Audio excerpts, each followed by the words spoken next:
Hey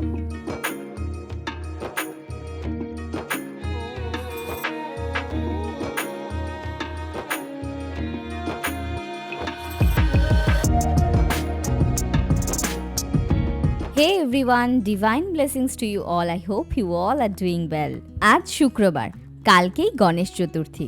কিন্তু এখন যে ভিডিওটা দেখাচ্ছি সেটা বৃহস্পতিবার থেকে আমাদের প্যান্ডেলটা শুরু হয়ে গিয়েছিল। দুপুর এখন 2:30 বাজে আর ওরা এসেছে গণেশ পুজোর জন্য প্যান্ডেল করতে। এই যে বাইরের জায়গাটা দেখছো, এই জায়গাটা এখানটায় ঠাকুর বসবে, আর তার পাশে যে জায়গাটায় প্যান্ডেল করছে ওই পাশে ওই জায়গাটায় খাবারের কাউন্টারগুলো হবে। এই যে এই জায়গাটায় ফুল গাছগুলো দেখছো, এইখানটাই খাবারের কাউন্টারগুলো হবে। এখনো প্যান্ডেলটা কমপ্লিট হয়নি, আমরা আবার একটু পরে দশকর্মা ভাণ্ডারে যাব, সেখান থেকে দশকর্মার যা যা কেনা সেগুলো কিনতে যাব, আর এসে নিশ্চয়ই দেখবো প্যান্ডেলটা কমপ্লিট হয়ে গেছে, কারণ বেশিক্ষণ আর ওয়েট করতে পারবো না, ওরা করতে করতেই আমাদের বেরিয়ে পড়তে হবে।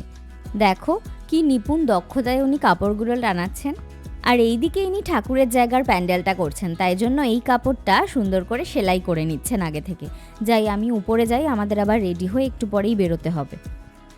এই দেখো আমরা রেডি হয়ে নিচে নেমে গেছি, আর এই জায়গাটা পুরো ঘেরাও করা হয়ে গেছে, কি সুন্দর। আর বর্দার এই টপগুলো এগিয়ে রেখেছে। এমনিতেও তো এখানে খাবারের কাউন্টার বসলে টপগুলো রাখার আর তেমন জায়গা হবে না, অন্যদিকে সরিয়ে রাখতে হবে। আর ঠাকুরের প্যান্ডেলটা এখন করা হচ্ছে, এটা এখনও কমপ্লিট হয়নি। আমরা এখন বেরোচ্ছি, তাই আমার কি আনন্দ।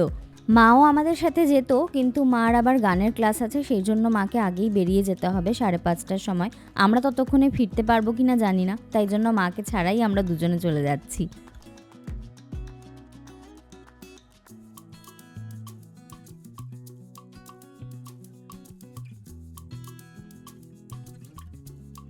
এই দেখো আমরা এতক্ষণে পৌঁছেও গেছি দশকর্মা ভাণ্ডারে।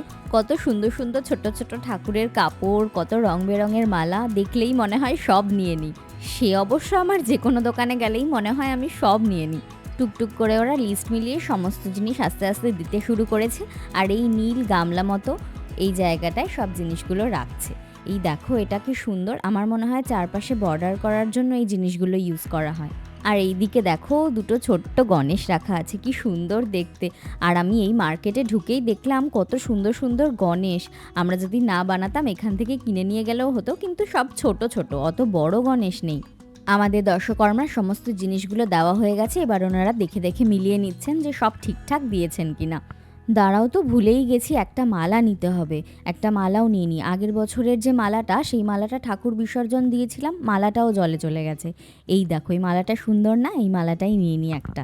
তাহলে আমাদের দশকর্মার বাজার কমপ্লিট। এবার আমরা আস্তে আস্তে বেরোই, আমাদের আবার ভোগের বাজার করতে এইখানেই আসতে হবে। এই দেখো মার্কেটের যে গণ্যদাদা, সেই গণ্যদাদাকেও বলে যাচ্ছি যে তোমার জন্য বাজার করে নিয়ে যাচ্ছি, তুমি আমাদের বাড়িতে এসো। এই দেখো বাড়িতে এসে দেখি পুরো প্যান্ডেলটা কমপ্লিট হয়ে গেছে। আমাদের ঠাকুর যে জায়গায় বসবে সেই জায়গাটা দেখো কি সুন্দর লাগছে দেখতে। যখন যাচ্ছিলাম তখন সবে প্যান্ডেলটা শুরু হচ্ছিল, আর এরই মধ্যে পুরোটা কমপ্লিট হয়ে গেছে। প্যান্ডেলটা এরকমই থাকবে না, এর ওপরে আবার ফুলের কাজ হবে সুন্দর করে। এই দেখো পুরো জায়গাটা কি সুন্দর লাগছে দেখতে। তোমরা তো দেখলেই যে এখানে প্যান্ডেল কমপ্লিট হয়ে গেছে, মানে অলমোস্ট কমপ্লিট হয়ে গেছে। এখন আমরা আবার যাব ওই ভোগের যে কাঁচা বাজারগুলো, মানে দোকানে যে মশলা চাল এইগুলো কিনতে এখন যাব, ময়দা, ভোগের জন্য যা যা লাগবে। দশকর্মাটাকে করে নিলাম, কারণ এত ভারী আমরা দুজনে স্কুটি করে নিয়ে এসেছি, দুটো একবারে আনতে পারতাম না, তাই এখন আবার যাব। আবার চলে এসেছি কেনাকাটি করতে। ভোগের জন্য আমরা খিচুড়ি দেব না, আমরা দেব লুচি, সুজি আর পায়েস। অন্নভোগ যেহেতু দিতে হয় তাই জন্য পায়েসটা দেব, খিচুড়ি দেব না। আর এমনিতেও আমার গণ্যদাদা যা ভালো, গণ্যদাদাকে যা দেওয়া যায় তাতেই তিনি খুব খুশি হন। আমি যদি ছোট্ট একটা লাড্ডু দিই তাতেই তিনি খুশি, ছোট্ট একটা মোদক দিই তাতেই তিনি খুশি। ছোটবেলায় তো আমি ওইভাবেই পুজো দিতাম, আমার তো আর অত ক্ষমতা ছিল না তখন, আমি নিজের মতো যা পেতাম তাই দিয়ে পুজো দিতাম। এই বাজারও তাহলে আমাদের কমপ্লিট হয়ে গেল, চলো বাড়ি যাই। রাত্রি 9টায় আবার একটা কাজ আছে তো সবার। সবার মুখে একই স্বর, জাস্টিস ফর আরজিকর। তোমার আমার একই স্বর, জাস্টিস ফর আরজিকর। সবার মুখে একই স্বর, জাস্টিস ফর আরজিকর। তোমার আমার একই স্বর, জাস্টিস ফর আরজিকর। সবার মুখে একই স্বর, জাস্টিস ফর আরজিকর। তোমার আমার একই স্বর, জাস্টিস ফর আরজিকর। সবার মুখে একই স্বর, জাস্টিস ফর আরজিকর। তোমার আমার একই স্বর, জাস্টিস ফর আরজিকর। সবার মুখে একই স্বর, জাস্টিস। এই দেখো সকাল সকাল মার সব বাসন কোসন ধুয়ে মুছে রেডি করা কমপ্লিট। আমরা ঘুম থেকে ওঠার আগেই মা সব কিছু ধুয়ে ফেলেছে। আমি এখন এসে দেখতে পেলাম মা গোছাচ্ছে, তাই জন্য আমিও একটু ভিডিও করে নিলাম। এই একটা মানুষ জানো তো, ওনাকে যদি তুমি বলো আমাকে এই কাজে একটা সাহায্য করে দেবে, উনি তাহলে বলবে হ্যাঁ আমি পুরো কাজটাই করে দিচ্ছি, তোমাকে কিছু করতে হবে না। এই রকম করে করে আমি যে কত কাজ থেকে ছুটকারা পেয়েছি তা তো তোমরা জানোই না। সেদিন মার সাথে এক জায়গায় বাসনকোসন কিনতে গেছিলাম, সেই ভিডিও তোমাদের সাথে শেয়ার করা হয়নি কারণ এতই বিজি ছিলাম। সেখান থেকে গন্ডু দাদার জন্য একটা থালা আর একটা গ্লাস নিয়ে এসেছি।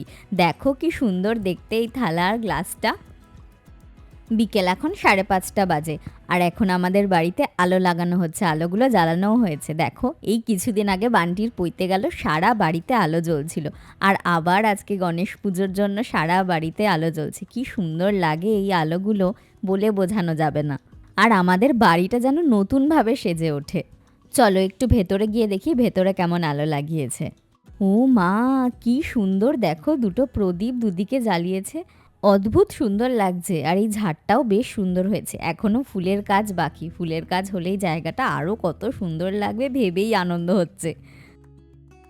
ওই যে দশকর্মা বাজার করেছিলাম সেগুলো এখন মা খুলবে, তাই জন্য আমি মার কাছে এসে বসেছি তোমাদের দেখাবো বলে। আর এই দেখো দুটো বাতাবি লেবু সুজিতদা দিয়ে গেছে, আমাদের পাড়াতেই থাকে, ওনাদের বাড়িতে লেবু গাছ আছে, ওনারা ওখান থেকে প্রতিবারই আমাদের লেবু দিয়ে যান। আর আমি একটা এক্সট্রা জিনিস কিনে ফেলেছি, সেটা হচ্ছে আসন। আমাদের বাড়িতে 3-3টে আসন রয়েছে, খুব সুন্দর দেখতে, কিন্তু তার সত্ত্বেও আমি আবার আর একটা আসন নিয়ে চলে এসেছি। দেখো আসনটা দেখাচ্ছি কেমন হয়েছে তোমরাই বলো। আমাদের এইবার আর বেলকাঠ কিনতে হয়নি, প্রচুর বেলকাঠ ছিল, আমার ভাসুরের ঘরেও ছিল আর আমাদের ঘরেও ছিল, তাই জন্য বেলকাঠ ছাড়াই আমাদের দশকর্মার বাজার হয়ে গেছে।